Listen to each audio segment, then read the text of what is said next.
এটা হচ্ছে ছেঁচড়া তরকারি আর এখানে হচ্ছে ভাত।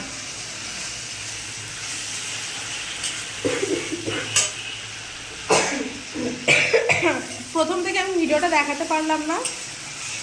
আগে পেঁয়াজ দেওয়া হয়েছিল, শুকনো লঙ্কা, তার মধ্যে মাছের তেল দেওয়া হয়েছে, তাই তো? এর মধ্যে সবজি কেটে রাখাগুলো দিয়ে দেওয়া হলো। এবার এটাকে ভালোভাবে নাড়তে হবে। কী কী সবজি আছে বলো? কী কী আছে এর মধ্যে? আছে বেগুন আছে, গাজর। হ্যাঁ,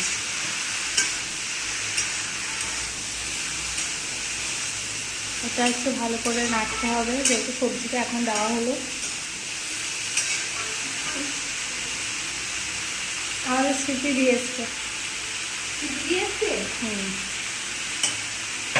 এর মধ্যে কি কি মশলা দেওয়া হবে দিচ্ছে আমাদের দিদি। নুন,